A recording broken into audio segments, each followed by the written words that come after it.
Good afternoon and good evening, wherever you're in the world. Welcome to today's Talking Tech, and thank you for joining us. I'm Army veteran Dan Hunter, a communications specialist in the Office of Information and Technology, and your host of this series, Talking Tech. So, wherever you are, take a seat, prop up your feet, enjoy today's discussion, and send out a tweet. Like, share, and comment throughout the show. We have an interview to do, so let's go. The purpose of this show is to give VA technology experts an opportunity to share what they're doing to serve our nation's veterans. They'll discuss best practices, strategies, tools, and techniques designed to enhance the veteran's experience. VA uses ones and zeros to help our nation's heroes. Today we have John Rahaghi. He's talking to us from the Office of the Chief Technology Officer. So, John, can you tell us a little bit about what you do for the department and your background and how you got here? Yeah, absolutely. Dan, thanks for having me. Happy to be here. So in terms of my background, I was on active duty in the Navy, did 3 tours before switching to the reserves. And then I went to grad school partially on the GI Bill. And then from there, I worked for the State Department for several years, working at the intersection of tech and policy. And then I transitioned over to the White House Office of Management and Budget, also working on tech policy, and it's where I was introduced to the U.S. Digital Service, which I was fortunate enough to be able to transition into.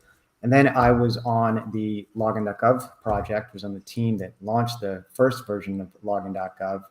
Then after taking a break from government for a couple of years and having a couple of roles in the private sector, rejoined and came to the VA in 2020 to help improve the identity management and the sign-in experience for our veterans through va.gov. And that's what I've been working on ever since. Wow. So before we start talking about some of the technical stuff, you have a background, private industry, military, federal. How does all of that help you with insight that provides guidance, counsel, and technical expertise into what you're doing? Yeah, I think the diverse background really helps quite a bit. I mean, just as a veteran, having that experience, I do know what it is like to be on the other side, so to speak, and interact with the government, what it's like to serve, and those particular challenges, especially when you transition out of the military, and then the challenges that you face. And then being able to have a number of different roles that intersected with technology, both with trying to develop technology or related to tech policy, really getting a good sense of what it takes to create a solution in the government, and then what the implications are in terms of how it relates to tech policy, to guidance, to compliance, and really all of the factors that one has to consider when developing a solution that ultimately will need to scale. So all of these things have really helped, especially here at the VA, because we're working on many transformational projects and really taking it from where things stand today, which is for a lot of users, it's really a fragmented experience, and consolidating it to one streamlined experience where they can access all products and services. And there's so many different factors that go into doing that, not just the technology portion, like I said, but just understanding an organization, the budget considerations, security, compliance, privacy, accessibility. These are all things that have to be considered when trying to come up with a solution and implementing it at scale that's really going to benefit the users at the end of the day, because that's our focus. So all of these things have come into play. And with that, what is your most important project that you're working on right now, and how does that benefit the veteran and possibly other members of our community? Yeah, that's a great question.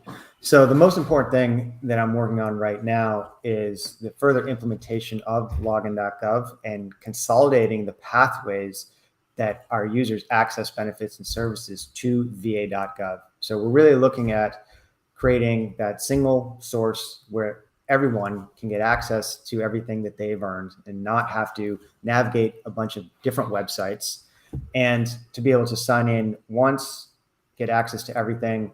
And then from there, because Login.gov isn't used by other government agencies, and we know that veterans do need to interact with other agencies, that just creates a better user experience overall. So, for example, a user that transitions from active duty, they will come to the VA to access their benefits.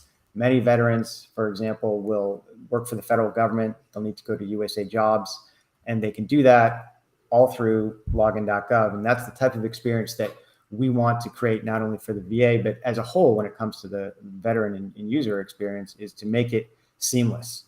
And that's what we're working on right now. And we have a number of different projects geared towards making that transition from the legacy credentials and ways of interacting with the VA to adopting Login.gov and adopting the va.gov as the front door for accessing products and services.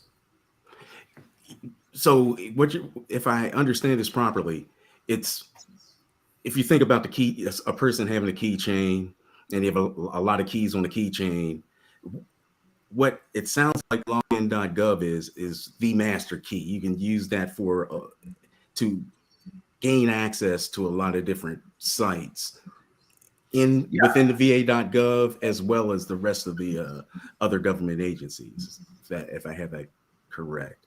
Now, can you show us anything? Can you show us a bit of a, I guess, screenshot about what that looks like, or what it can look like for someone who's trying to access Login.gov? Yeah, absolutely. And you're correct. So if you think about it like a passport, for example, this is your identification. You have this account, and you can use it to access multiple government agencies. You don't have to go and sign in with a specific credential that an agency has themselves but isn't used anywhere else. So it's a way to make that interaction seamless and widespread. And yeah, I will share my screen just to give an example of what we're talking about here. Let's see. All right, so can you see this right here? It says Login.gov. Yes, I can. So the big takeaway here is that anyone can get a Login.gov account. So it's for anyone to go, they can create their own account, and this has all the information that you need in order to do it, to create an account. And then if you were to do that, you can go to the VA, you can go to va.gov. Login.gov is an option to sign in here as well. And then, as I was mentioning, if you needed to go and interact with another government agency like USA Jobs, you can go to USA Jobs, and then Login.gov is available as the sign-in there. So you wouldn't need to keep creating new accounts to try to interact with these different agencies. You'd be able to do it with one government-provided, government-built credential. And that's really the benefit, is that this is built, maintained by the government, by GSA. It's not going anywhere. It's got lots of support and funding, and it's bringing in essentially the agile and software best practices driven by user research and human-centered design to continually improve it. And the benefit of that for the VA and for other agencies is that now we don't have to worry about that part of it, the sign-in experience, the credentials. That is maintained separately so that we can focus on delivering products and services and not have to spend money and resources on continually upgrading the credentials that we have, because digital identity and the way that you sign in is going to continually evolve. It's not a settled question. The technology is going to continue to evolve. The threats, the risks of fraud, the methods of identity proving you are who you say you are, those are all going to continue to evolve. And Login.gov is going to be working on those. They have a lengthy roadmap to address that, and even to be a thought leader in how the government should think about that. And we get the benefit of being able to use that and focus on delivering products and services to the veterans and our users. Wow. So to make sure I understand this better, what that does, that eliminates what I'll call password overload for an individual with Login.gov. So you don't have to remember tons of passwords, usernames, and it helps to minimize that by using Login.gov. if I understand that correctly. But with that, what challenges have you had in the development to get you where you are right now, and in the execution where we currently stand and moving forward into the future? Yeah, that's a great question. And that's really the focus of a lot of the work right now, because we do have Login.gov, as you saw. It's available on VA.gov. And that was a huge accomplishment. A lot of people worked hard to have that implemented on VA.gov. But the implementation part is really the big challenge for us and for a lot of agencies, because we have a lot of unique use cases here at the VA. We know we have users that struggle with technology that, I mean, I'm a veteran, I'll speak, and I know you are too, don't do well with change, right? Nobody wants to have to do something new. We know we have veterans that rely on caregivers and have delegates to handle various aspects of business with the VA. So we have to account for all of those things. We are not in a position, nor would we ever want to say, right, you have to use this and we're just shutting off all the old methods right now.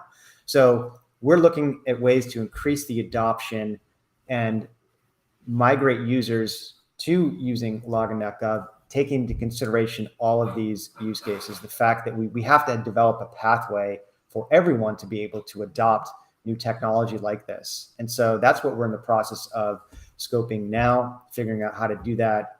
We know that we need to develop an in-person identity proofing capability, because while there is a proofing capability that's done online, not everyone can get through that. So again, there's lots of different factors and use cases that people face. So that's one aspect. We want to utilize the amazing resources at the VA with all the VA medical centers and the My Healthy Vet coordinators that are already working with our vets every single day, and develop a process by which people can be identity proofed in person, and then they walk out with a Login.gov account. And that way they will be able to take advantage of having an account, but they will have the identity proofing done in a different way that doesn't yet exist. And so that would be, for example, a really unique thing that we would be able to do and contribute to having users that are proofed, that have an account that then can go interact with other parts of the government. The VA would be contributing to making that overall user experience better. And then there's issues, for example, around adopting multi-factor authentication. We know people struggle with that. We're looking at ways that we can increase that usage. And so we look at all of all of the things I mentioned earlier. We're looking at security, compliance, privacy, accessibility, risks of fraud, everything related to what we need to consider. And we put it under the umbrella of how do we provide the best possible user experience. So that's where we are now, is developing those pathways and figuring out how to further increase adoption. With that said,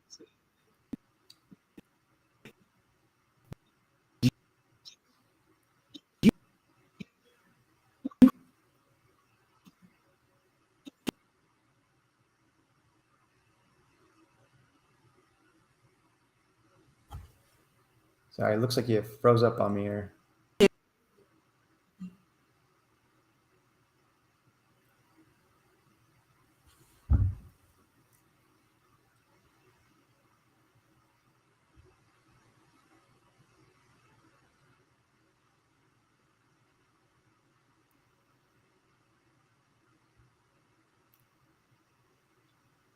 tour.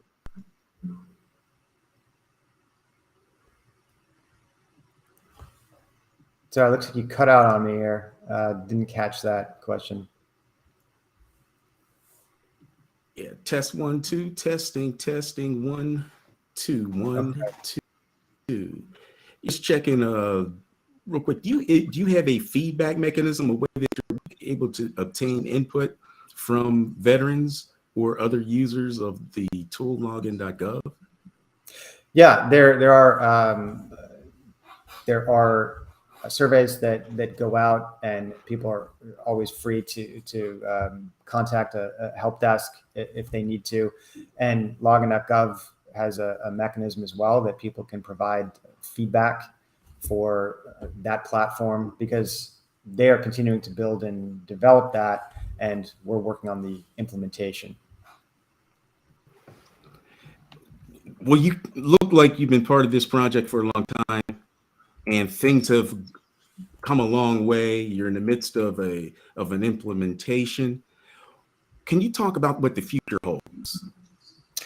Yeah, excited about the future because some of these projects that I mentioned, these are really, I think, going to blaze a trail in terms of demonstrating how to implement something like this because of all the different use cases and challenges that users face. So we're excited to dive into it and really be able to solve for this, help figure out best practices, work closely with the Login.gov team to develop these capabilities which don't currently exist. So that all is very exciting for us to be able to do that. And then I know the Login.gov team, they have a lengthy roadmap of things that they are working on to continually improve the service. They're continually working on how to make the user flow better and taking input from agencies and from users. So we have no doubt that's going to continue to improve. And they're going to be working on future identity proofing methods, different ways of helping people prove they are who they say they are, making sure that users and their accounts are secure, which in turn is going to help make agencies secure.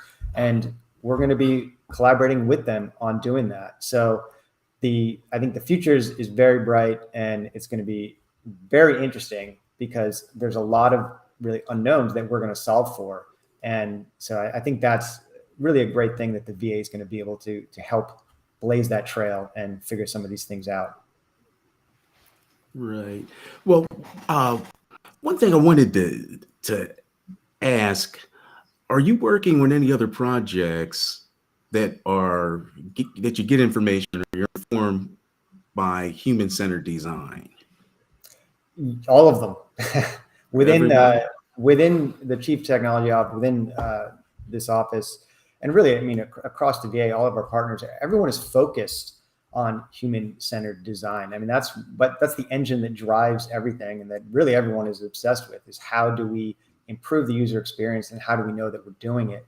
And so whether it has to do with some of the transformational things that we're doing in terms of consolidating the pathways, or working on our communication to inform users about these changes and what it means to them, or the health transformation that is currently going on, where we want to migrate all the health products and services and have that be a section on va.gov, which is being worked on right now. It's all driven through human-centered design. So that is our approach for everything that we do. And Awesome. so, yeah, it's great. And everybody is on board with doing that because we all know that it's the right thing. It's the only way that we really can figure out, are we improving things for our users? Right. Now, Login.gov is not specifically, not solely designed for VA. Can you talk at all about any of the other agencies who are using Login.gov, and just for anyone that's on this call can kind of make a note that they could log in using Login.gov to these other agencies as well? Yeah, so USA Jobs is a great example. That's one of them. Another agency, Trusted Traveler Program, you can use Login.gov in order to, I believe that's for DHS. You can use Login.gov to sign in there. The website for Login.gov has a list of the agencies that are participating. There are ongoing projects with a number of other agencies that they want to implement with. So that list is just going to keep on growing, which is exciting. But so far, there are several participating agencies that you can find in addition to the ones that I mentioned on their site.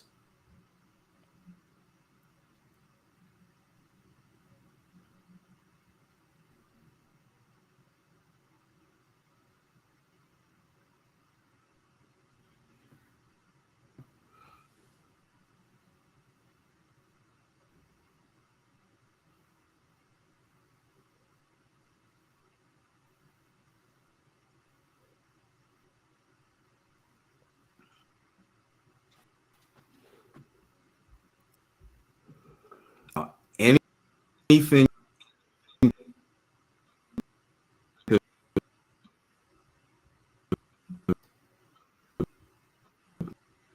minimize that password overload.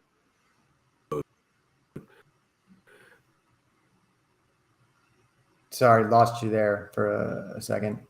Because that's a challenge for anybody,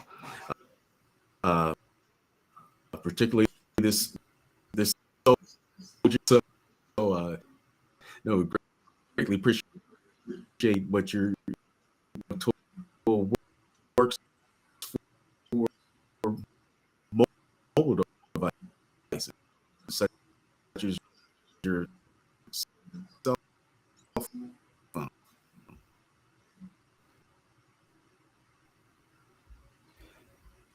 Yeah, sorry, I lost a little bit of that, but I believe we're talking about in terms of some of the benefits, reducing the need to have lots of passwords.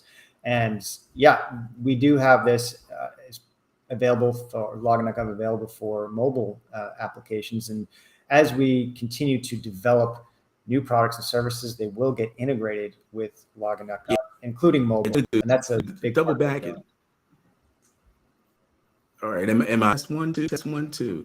Yeah, if this worked for mobile devices, giver and expert. Yes, this does work for mobile. Join us for the next tech. We'll talk more. This is valuable experience for valuable information for the.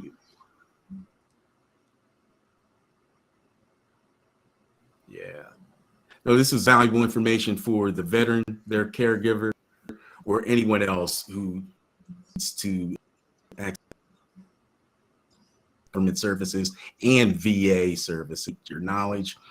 For the next Talking Tech, we'll talk more about how VA grows. Thank you all for joining us, and have a great VA